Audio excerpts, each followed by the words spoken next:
Dans un petit village niché au cœur d'une vallée, vivait un garçon nommé Léo.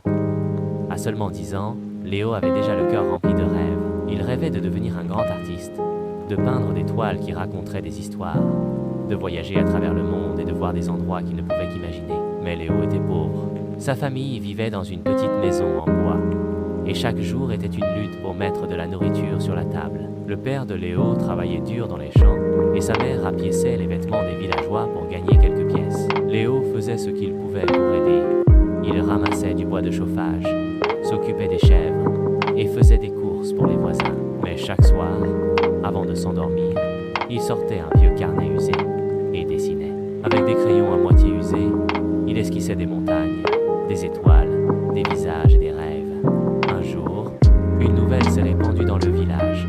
Un grand concours d'art allait avoir lieu dans la ville voisine. Le gagnant recevrait une bourse pour étudier l'art dans une école prestigieuse. Le cœur de Léo s'emballa. C'était l'occasion qu'il attendait, la chance de montrer au monde ce qu'il avait dans le cœur. Mais il y avait un problème. Pour participer, il devait payer des frais d'inscription. Et Léo n'avait pas d'argent. Il le dit à ses parents, qui baissèrent la tête, attristés de ne pouvoir l'aider. Léo n'a pas abandonné. Il a décidé de trouver un moyen de gagner l'argent lui-même. Pendant les semaines suivantes, Léo a travaillé plus dur que jamais.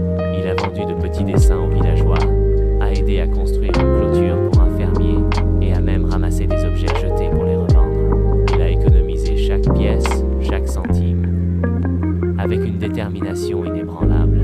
Enfin, le jour de l'inscription arriva. Léo, tenant son carnet sous le bras, se dirigea vers la ville. Ses mains étaient tremblantes, mais son cœur était rempli d'espoir. Il a soumis son dessin, une représentation vibrante de la vallée où il avait grandi, avec ses montagnes majestueuses et son ciel étoilé. Des semaines plus tard, une lettre est arrivée. Léo l'a ouverte avec précaution, ses mains tremblant de nouveau. Il avait gagné. La bourse allait lui permettre de réaliser son rêve. Léo, le jeune garçon pauvre du village, allait devenir un artiste. Son histoire est devenue une légende dans la vallée. Une histoire qui raconte